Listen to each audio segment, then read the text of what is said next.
Chirayu dairy farm ఛానల్కి స్వాగతం అండి. మనం గతంలో స్టార్టింగ్లో ఇంట్రడక్షన్లో ఒక వీడియో చేసాం కదా. ₹1,00,000 పెట్టుబడితో మనం 3 సంవత్సరాల ₹1,00,000 ఎలా సంపాదించవచ్చు అని చెప్పాను. డైరీ ఫామ్లో ఇన్వెస్ట్మెంట్ చేయడం ద్వారా. దానికి కొందరు అయితే కామెంట్ చేస్తూ ఉన్నారు, ఇది అసాధ్యం అంటున్నారు, ఇది ఇంకా ఇలా అయితే అందరూ కోటీశ్వర్లు అవుతారని కొందరు కామెంట్ చేస్తున్నారు. కొందరికి పని పాట లేని వాళ్ళు కూడా కామెంట్ చేస్తూ ఉన్నారు. వాళ్ళకైతే ప్రాక్టికల్గా అయితే అర్థం కాదు. ఇప్పుడు డైరీ ఫామ్ అంటే లక్షల్లో పెట్టుబడి పెట్టాలి, అలా అయితేనే మనకు లక్షలు వస్తాయి. కోట్లలో పెట్టుబడి పెట్టాలి, లక్షల్లో పెట్టుబడి పెట్టాలి, అలా అయితేనే మనకు నెలకు ₹1,00,000 వస్తాయి, 2,00,000 వస్తాయి అని అయితే అనుకుంటున్నారు. అది మొత్తం మిస్టేక్ అండి, బ్లండర్ మిస్టేక్. అలా ఎవరు చేయకండి. డైరీ ఫామ్లో ₹1,00,000 పెట్టుబడితో కూడా 3,00,000 సంపాదించవచ్చు 3 ఇయర్స్ తర్వాత. ఇప్పుడు మీరు 20-30 లక్షలు పెట్టి ఒక 10 ఆవులు తెచ్చుకొని పెద్ద షెడ్స్, వాటర్ టబ్స్, ట్యాంక్స్ పెట్టారనుకోండి, ఏమవుతుంది? నెలకు ₹1,00,000 వస్తాయి పాల ద్వారా. ఈ 30 లక్షలు కాస్త రికవరీ కావడానికి మనకు 3 సంవత్సరాలు పట్టవచ్చు, అంతకంటే ఎక్కువ కూడా పట్టవచ్చు. ఎందుకంటే వర్కర్స్ సరిగా లేకపోయినా, మనం స్టార్టింగ్లో అనుభవం ఉండదు. అలాగే పెద్ద పెద్ద మెషినరీ చేస్తాము, ఆ మెషినరీకి డబ్బులు ఎక్కువ అవుతాయి. అలా చేయడం వల్ల అయితే మళ్ళీ మనం ఎక్కడో దూరంగా ఎక్కడి నుండి తెచ్చిన దూడలు కానీ అంటే ఆవులు మళ్ళీ తర్వాత హీట్కి రావు, కట్టవు, డెలివరీ కావు.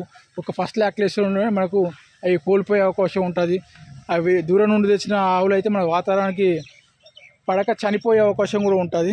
అవి కూడా చూసుకోవాలి. ఇక ₹1,00,000 పెట్టుబడి అంటే ₹1,00,000తో ఒక ఆవు తెచ్చుకున్నా పర్లేదు, లేదంటే ఇలాంటి 10 దూడలు తెచ్చుకున్నా పర్లేదు.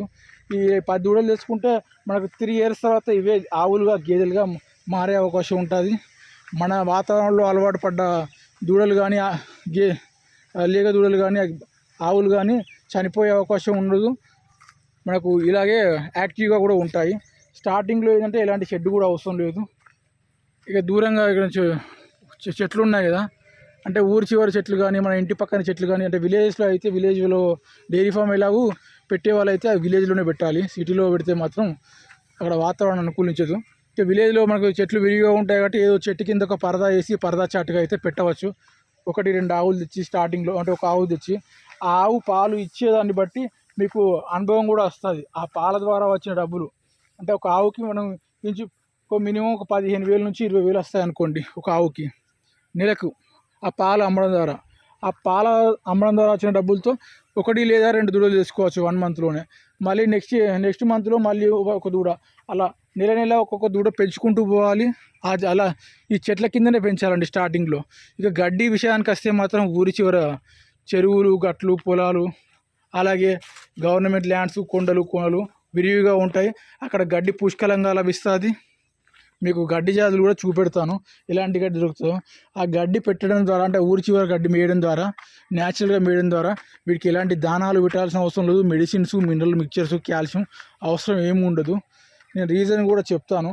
ఈ గడ్డి మేయడం ద్వారా ఏంటంటే ఊరి చివర గడ్డి, అంటే రకరకాల గడ్డి జాతులు ఉంటాయి చూడండి. ఇక్కడ ఇది ఒక రకం గడ్డి, అలాగే ఇది ఒక రకం గడ్డి, ఇది ఒక రకం గడ్డి. ఇక్కడ చూడండి, చూస్తూ పోతూ ఉంటే మీకు రకరకాల గడ్డి జాతులు కనిపిస్తూ ఉన్నాయి. ఇక్కడే ఒక 5-10 గడ్డి జాతులు ఉన్నాయి. ఇందులోనే ప్రోటీన్స్, కార్బోహైడ్రేట్స్, మినరల్స్, వీటికి విటమిన్స్ అన్నీ కూడా ఉంటాయి ఈ గడ్డి జాతుల్లోనే. కాబట్టి దానాల అవసరం ఉండదు. ఈ దూడలు కానీ, ఆవులు కానీ యాక్టివ్గా ఉంటాయి. ఇక ఎండుగడ్డి విషయానికి వస్తే విలేజెస్లో అయితే విరివిగా లభిస్తుంది. కొన్ని విలేజ్లో ఫ్రీగానే ఇస్తారు ఎండుగడ్డి. లేదు అంటే ఒక ఎకరాకి 500కి మించి ఉండదు ఎక్కడ కూడా. ఒక 2-3 ఎకరాలు తీసుకున్నా కూడా మీకు ఎండుగడ్డి సరిపోతుంది స్టార్టింగ్లో. ఎందుకంటే స్టార్టింగ్ స్టేజ్లో దూడలు కాబట్టి. ఇక మనం మార్నింగ్ టైంలో మనకు వీలున్న టైంలో మనం అయితే ఊరి చివరి మేపుకు వస్తాము, చెరువుల్లో వాటర్ తాగుతాయి. ఇక మనం నైట్ టైంలో ఇలాంటి వరి గడ్డి వేసుకున్న పర్లేదు, వేయకున్నా ఏం కాదు. ఇవి పుష్కలంగా మేసాయంటే ఇక ఇలాంటి గడ్డి కూడా అవసరం లేదు. అంటే స్టార్టింగ్ స్టేజ్లో పెద్ద పెద్ద షెడ్స్ అయితే పెట్టకండి, చెట్ల కింద సరిపోతుంది. ఒక వర్షం వచ్చినప్పుడు మాత్రం పరదాలు వేసుకుంటే సరిపోతుంది, అంతకుమించి పెద్ద షెడ్స్ ఏం అవసరం లేదు. వీటిని న్యాచురల్గానే పెంచాలి.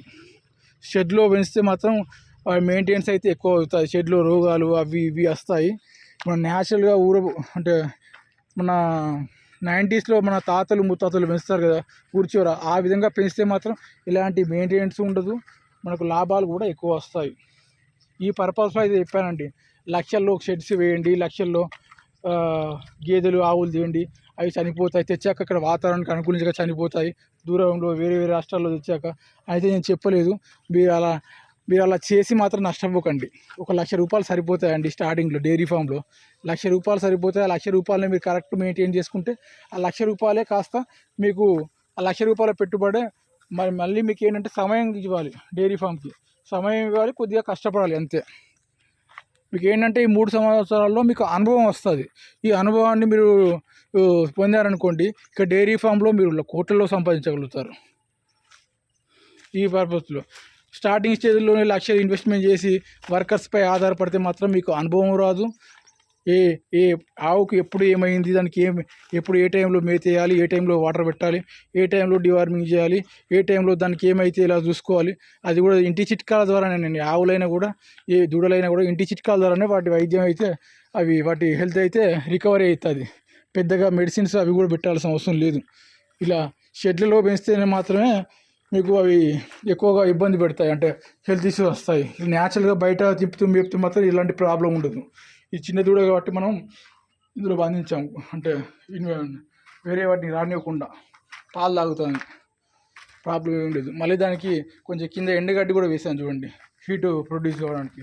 నైట్ టైంలో చలికాలం కదా. ఎక్కువ అయితే ఇన్వెస్ట్మెంట్ చేయకండి మీరు.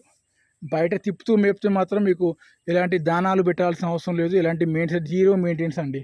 విలేజ్లో డైరీ ఫామ్ పెట్టే వాళ్ళు ఎప్పుడు కూడా విలేజ్కే రండి, విలేజ్లోనే పెట్టండి. అవసరం అయితే ఇలాంటి ల్యాండ్ ఒక 50,000 పెడితే మీకు ఒక సంవత్సరం వరకు కూడా ఫ్రీగా ఇస్తారు రైతులు. విలేజెస్లో ఒక 5 ఎకరాలు ఫ్రీగా ఇస్తారండి.